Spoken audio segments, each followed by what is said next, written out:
Hello everyone, how are you guys doing? It is the BEYBLADE here. I hope you guys are having a fantastic day today. Hope you guys are having a fantastic night, or whenever you're watching this, or whenever I upload this, because I'm recording this late at night, right here. I just want to say real quick before we get into the real meat and grind of the video, thank you guys so much for all of the monumental support on the channel lately. You guys are absolutely insane. The growth has been amazing. I cannot thank you guys enough. But now that we're past that, as you can see here, I put out a post about a day ago. It's about to be 2 days, actually, I think. Now, the response on this poll was completely and utterly overwhelming. It's very clear what you guys want, and I am going to deliver while we wait for more news from TT. Whenever that video is going to drop, it could be at 4 a.m. Who knows? I might not be the first one, but I will try. Now, Whale Wave was the video that really popped off, and I want you guys to actually check out this channel here if you want to see some Whale Wave testing. Very informative. I watched this in my free time before I started recording this video. They gave me permission to use any of this footage in the video, but I actually just kind of want you guys to actually just go over there and check it out yourselves. I'll leave a link down in the, I think it's down there, description down below. Go check them out, give them a view, subscribe to them. Very, very good informative content when it comes to Beyblade. Now, what I've been doing in my time since the last upload is I have been thinking about what would make a good video for right now. And I think what I'm going to do here is I'm actually going to go over what type of parts you guys should be using when it comes to Beyblade X competitive. Especially since you can get the same quality parts from Hasbro, it means that a whole lot of people are not going to be alienated from these tournaments who cannot compete. It's like just because they can't pay shipping. With Hasbro, hopefully you won't have to worry about that as much, and more people will actually be able to get into the Beyblade X competitive scene. Now, unfortunately for me, my rank scene in my city and my state is about as dry as the Sahara Desert. So there's absolutely no way, unless I get really big and I'm able to sort of organize something myself, that there's going to be any sort of tournaments in my area. So I can't take a camera out and like record some stuff and get some raw footage for you guys. And I don't feel comfortable taking the footage from another tournament and just like talking over it. But what I will do is analyze, which is what this thread is here. On the WBO website, you have the winning combinations at WBO organized events. And of course, there's going to be smaller stuff and all that. But what I have done is I have taken data, and I have taken all of that data and I have put it here, all of it here. I did not want to make a spreadsheet for, like, I'm sorry, I wasn't going to make a spreadsheet, but what I can do is break down all of this one by one. When it comes to Beyblade X, if you don't know, height is going to be very important because most Beyblades, especially some like Shark Edge, are going to have those low attacking upper points like that. I actually own a Shark Edge myself. Most Beyblades are going to want to hit you from under and burst your ratchet.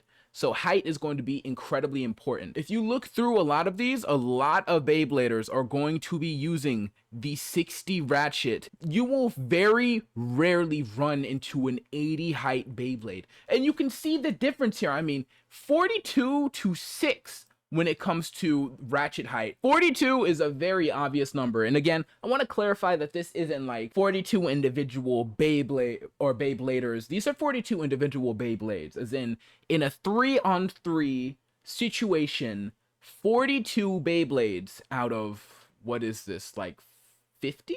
51? All had the 60 ratchet. Going a little bit further here, we have attack, defense, and stamina combos. Of course, because of how Beyblade X is designed, people are going to be more in favor to using attack types. And even then, if you look historically through Beyblade tournaments, a lot of combos are going to usually be attack oriented. They're going to try to be as much of a jack of all trades as they can be when it comes to Beyblade. I mean, you look at tips like RDF with like BD-145 and all that, where Beyblades can be a tank and still hit hard. It's honestly very, very scary. But you can see that through all generations, people are going to favor attack types. They're cool. All the protagonists use attack types except for literally like one, now two actually, because of Beyblade X. We have 26 attack combos, 6 defense, and 13 stamina. Defining combos was a little bit difficult for me because I kind of really went off of like layer and tip it, but mostly the bit when it came to defining what a defense or stamina or an attack combo was. Moving on from that though, I want to get into the layers because it is very easy to see a trend. I literally took the first like 10 to 12 that I could think of and put them in a list. And I took note of them. Just scrolling down the WBO tournament archive for all of the winning decks. And immediately you can see Phoenix Wings Tyranno beat Cobalt Dragoon, but what sticks out the most? Wizard Rod. Easily. I literally, multiple times when I was just tallying down stuff, Wizard Rod, Tyranno beat, and Phoenix Wing as somebody's deck happened more times than I could count. These are very, very competitive parts, and these are very, very sought after, which Phoenix Wing is actually very exciting because you could go down to your Target if you live in America or Britain, Canada, Australia. You can go down to your local Target or Walmart and find that string launcher set if you're lucky and just pick up a competitive Beyblade straight out of the box, which I own a Phoenix Wing myself. That Beyblade hits like a truck. These two, however, I don't own, but I'm pretty sure TT actually had to introduce a special rule regarding Wizard Rod in their official rulings for tournaments, which says a lot about that Beyblade. That Beyblade is round. That Beyblade is going to hit you like a truck, but also defend itself incredibly well. Outward weight distribution, it is a monster. It's quite literally Phantom Orion. I'm dreading the day that we get a bearing tip, dear God. Moving on from that, Tyranno beat. I mean, you can look at Tyranno beat, take one look at Tyranno beat, and also Roar Tyranno. Those Beyblades are gonna have very aggressive shapes. They're gonna hit very hard. Following that, Shark Edge, nobody should be surprised by this. Shark Edge is gonna always be a popular competitive part no matter what. Incredibly aggressive. Only flaw is that it lacks stamina. Following that, Drawn Buster, Cobalt Dragoon. It doesn't take a lot to see that people are gonna favor more attack-oriented combos. Now, I don't know yet how long it's gonna take for these Beyblades, especially Phoenix Rudder, Leon Crest, all of these new releases to eventually get released to Hasbro, especially in American stores. I'm not sure. But what I will say is that if you are serious about competitive, I would just bite the bullet. It's very clear looking at just this list alone what parts and what Beyblades are going to really shine when it comes to Beyblade X. I mean, most bits that are used competitively are usually going to be your flats, your low flats, your balls, glide, all of those, all very generic parts, unless they're new, like, what is it, Hexa? And all of that from Hell's Hammer. There are, of course, Beyblades you can get if you are from America like me, that if you wanted to enter a tournament, you could still do decently well. And actually, I'm going to pull these up right here. Now, me personally, when I actually shop for Beyblades myself, I actually use bays and bricks. That's my own personal preference. They have never let me down, not sponsored, by the way. I prefer using bays and bricks when I'm shopping for bays, specifically TT, but Hasbro ain't bad either. You can get bays and bricks. You can go literally on Walmart.com.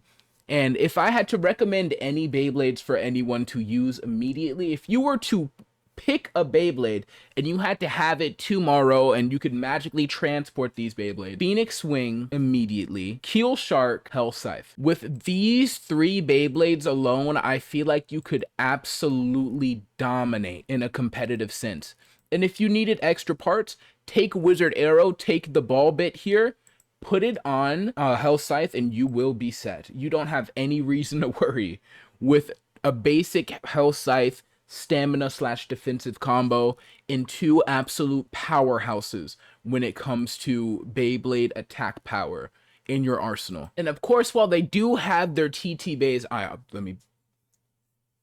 you should probably wait for the Hasbro release on this one. I feel like Beyblade X is still varied enough and early enough in its competitive life that we won't see anything too dominant or too overbearing. Everything is still of people's choices, especially when it comes to the combos and what they want to make. You can still win tournaments with defense and stamina combos. In fact, most people who win tournaments are using competitive defensive parts. There is absolutely a draw towards that, and you should never feel that you can only win with an attack rush sort of strategy. I mean, look at Metal Fight. Just look at their tournaments. Just look up one tournament, and if you see anything that doesn't use BD 145 RDF, I will PayPal you $10. I feel like at that point I might just end the video here before I start rambling on for too much longer.